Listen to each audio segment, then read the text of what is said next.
En un principio pensaba recomendar como la película más destacable de Tim Burton su capítulo para la nueva versión de Alfred Hitchcock Presents, aquella versión que coloreaba las introducciones de Hitchcock e invitaba a jóvenes, a nuevos directores a rodar los mismos capítulos de Alfred Hitchcock Presenta. Tim Burton rodó The Jar, el tarro, el tarro de Ray Bradbury, y la versión de Tim Burton se emitió en 1986. Pero eso sería despreciar por completo el estilo propio de Tim Burton, casi tanto como lo sería elegir su Batman de 1989, una película tan espantosa que hasta la única escena que vale la pena, la del Joker en el museo, está horriblemente mal montada. Es una vergüenza, y elegir esa película, eso sí que sería hacerle un feo a Tim Burton. Por eso he pensado elegir otra película. Concretamente, esa en la que sale Johnny Depp haciendo un personaje pálido y extravagante. Supongo que es tan fácil de reconocer como esa otra en la que Tarantino hace un homenaje. Sí, en efecto, me estoy refiriendo a Corpse Bride, la novia cadáver de 2005. Como todo el mundo podrá haber adivinado con los datos que he proporcionado. Por cierto, que Johnny Depp tuvo uno de sus primeros papeles, no sé si de los primeros, pero un Johnny Depp bastante joven, está en la pesadilla de o sobre Elm Street.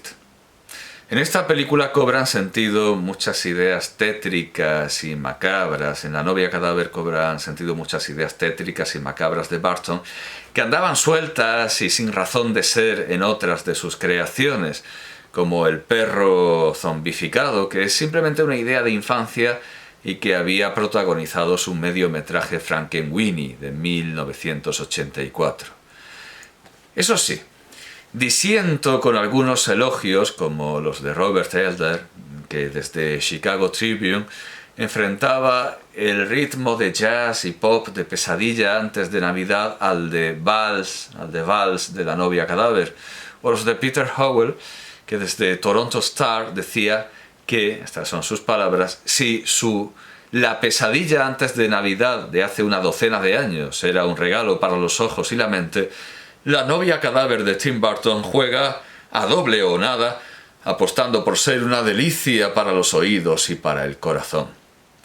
La música de La novia cadáver, obra de Danny Elfman y John August, a pesar de tener sus buenos momentos, no siempre es exactamente una delicia ni un regalo para los oídos, y desde luego no es mejor que la de Pesadilla antes de Navidad del mismo compositor. Pero a pesar de esta limitación, me interesa más esta película que Pesadilla antes de Navidad, porque no todo está abandonado a la mano y a la imaginación de Tim Burton, menos, curiosamente, la dirección que encargó a Henry Selick, o sea que no puedo elegir Pesadilla antes de Navidad porque no es una película dirigida por Tim Burton, sino por Henry Selick. En La novia cadáver, Tim Burton diseñó a los personajes en compañía de Carlos Grangel. Naturalmente las influencias externas son muchas, y se me ocurre relacionar, por ejemplo, a Lord Barkis Bittern con la interpretación del Marqués de Stein por Cedric Hardwicke.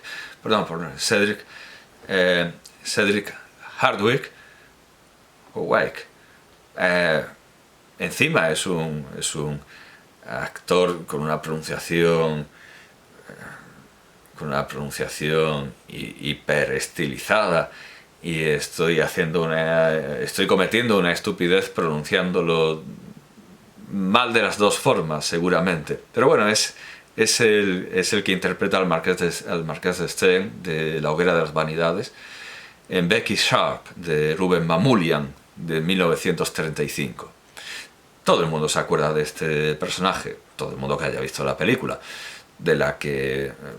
de hecho es que esta película es la primera, cronológicamente, de esta lista de mis 1000 films, de esta lista de 1000 películas, porque es la primera película en color, no coloreada, sino en color. Tuvo en La novia cadáver como director a Mike Johnson y como guionistas a John August, a Caroline Thompson y a Pamela Petra, que se inspiraron, o sea, tampoco es una idea de Tim Burton, o sea, lo bueno que tiene esta película es que corre el aire, hay flujo de ideas, no está solo, no sale todo solo del cerebro de Tim Burton. La idea tampoco es suya, es una leyenda judía que el animador y guionista Joe Ranft le había enseñado. Joe Ranft fue a Burton con una leyenda judía. Naomi Pfefferman, en el artículo Tim Burton's Corpse Bride Has Jewish Bones, la novia cadáver de Burton tiene huesos judíos, publicado en 2005 en The Jewish News of Northern California, las noticias judías de California del Norte, rastreaba la posible versión que había podido leer Ranft. The Finger, el dedo, en el libro de Howard Schwartz, Lilith's Cave, Jewish Tales of the Supernatural, de 1987, La cueva de Lilith, cuentos judíos de lo sobrenatural, de 1987, cuya fuente, a su vez, era Shifhei Ari, colección del siglo XVII con historias atribuidas al rabino Isaac Luria de Safed.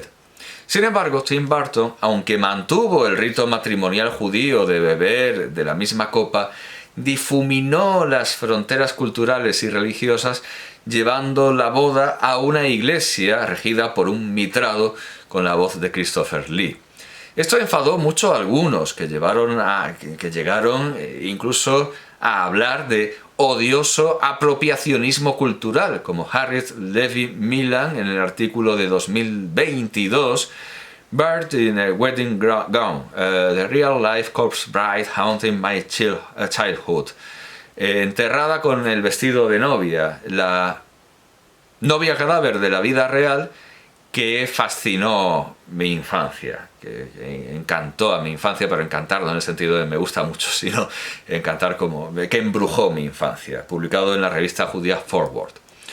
Lo que resulta muy curioso, porque antes de que existiera el término apropiacionismo cultural, Ismail Kadare ya acusaba a Gottfried August Bürger de haber robado el tema de la balada de Constantino y Doruntina para su Lenore. No tenía, por supuesto, razón. Bürger no robó Lenore del folclore albanés. Basta consultar el motivo 365 del Atu, de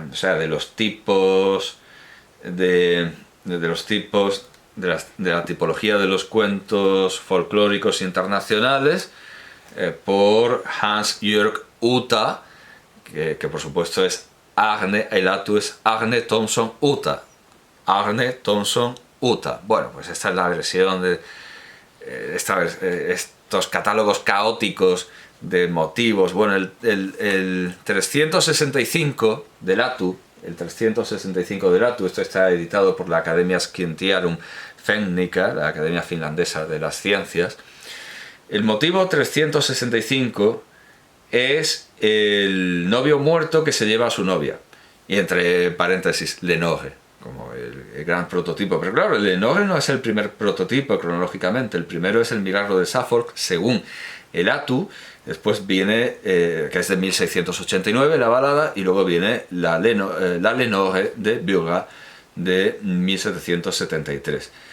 Pero, claro, aquí encontramos variantes en finés, en sueco-finés, en estonio, en livonio, en letón, en lituano, en lapón, en lidio, en sueco, en noruego, en danés, en islandés, en irlandés, en inglés, en francés, en alemán, en frisón, en flamenco, en alemán, bueno, claro, no en lengua austríaca, sino en Austria, en ladino, claro, aquí tenemos ya la versión judía, pero la versión judeo-española. En italiano, en húngaro, en checo, en eslovaco, en esloveno, en serbio, en croata, en bosnio, en macedonio, en rumano. No sé cómo se ha podido meter una mosca, un mosquito aquí, si está todo como la caja de seguridad de un banco. En griego moderno, en polaco, en sorbio, o sea, quiero decir que cuando se dice griego es griego moderno, porque claro, entonces tendríamos un ejemplo anterior al milagro de Suffolk.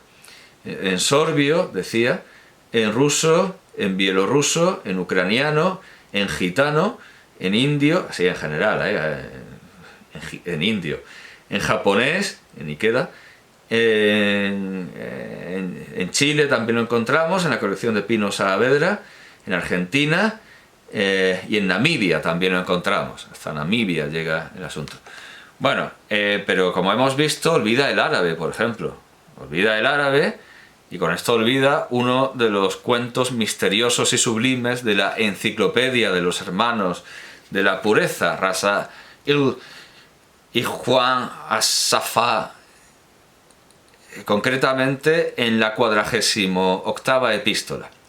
E incluso más derecho tendríamos los españoles en reclamarlo, por cómo acaban tratándose los mitos del burlador de Sevilla y el estudiante de Córdoba, que, decantado por el romancero, Espronceda acabará convirtiendo en el estudiante de Salamanca, y que no es ajeno a otro estudiante que también ve a su doble, Poe mediante, Edgar Allan Poe mediante, en El estudiante de Praga, la película de Stellan Rie de 1913. Como explica Ángel Balbuena Briones en su magnífica introducción a El mágico prodigioso de Calderón, en sus obras completas en Aguilar, es una maravilla poder consultar al que sabe. Andaba pensando, bueno, pero ¿qué versión de San Cipriano? Balbuena Briones tiene todas las respuestas y es desde luego un placer recurrir a él. Bueno, él explica en la introducción al mágico prodigioso de Calderón que ese estudiante al que Antonio de Torquemada no dio patria ni nombre hasta que lo hizo Cristóbal Lozano, confluye con San Cipriano. Leo: Calderón selecciona y organiza con admirable sentido sintético la tradición literaria de los dos mártires, Cipriano y Justina, y la adorna con elementos de otros tópicos y mitos. La Iglesia Católica celebra el 26 de septiembre la fiesta litúrgica de los dos santos que murieron en el año 304, pero esto no se va a remontar a 304, es muy posterior, ahora lo veremos. Víctimas, vamos, esto se remonta a Calderón, por eso digo que tendríamos derecho a reclamar la historia. Aunque, bueno, en Christopher Marlowe hay algo parecido, supongo que también lo va a decir, creo recordar que sí. La tradición ha formado una leyenda en torno a esas dos figuras históricas, en parte por confusión con la vida de otro Cipriano, que fue obispo de Cartago y que padeció persecución bajo el reinado del emperador Decio. Un tratado, titulado Confessio Sancti Cipriani Martyris atque Pontificis, escrito en primera persona y que el vulgo atribuyó al obispo, favoreció la elaboración de dicha leyenda. Entre las numerosas recopilaciones de los hechos de Cipriano y Justina figuran, en primer plano, la Vitat Martyrium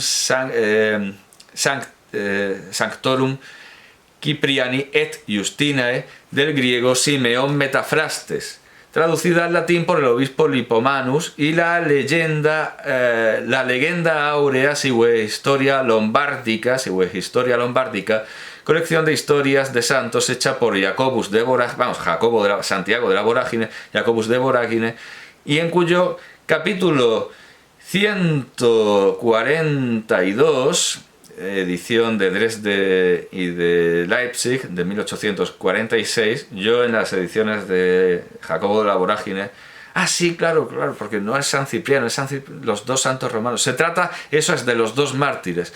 Estas dos narraciones obtuvieron decisiva influencia en los Flores Sanctorum y Martiriologia, publicados en España durante los siglos XVI y XVII, época en la que la leyenda alcanzó gran divulgación. Los críticos han indicado el Flor Sanctorum de Alfonso de Villegas como una posible fuente inmediata de Calderón. Una de las características que hacía sumamente atractiva la historia era la de atribuir a Cipriano prácticas mágicas, pues ello le hacía entroncar con una de las temáticas más difundidas del medioevo y de singular significación dramática. Ejemplo de la popularidad del relato es este resumen que presenta Fray Martín de Castañeda en su tratado muy sutil y bien fundado de las supersticiones y hechicerías. Parece, dice, en la historia de los santos Cipriano y Justina, de cómo un estudiante llamado Agladio, encendido en amor carnal de Justina, tuvo recurso a Cipriano, que era nigromántico, para que él con sus encantaciones la venciese y la trajese a su consentimiento. Mas la Virgen Justina, con la señal de la cruz... Bueno, aquí tenemos al estudiante Agladio, que Calderón funde con el propio San Cipriano. ¿De dónde sale este Agladio? Pues de la versión del Hipomano y de la leyenda áurea.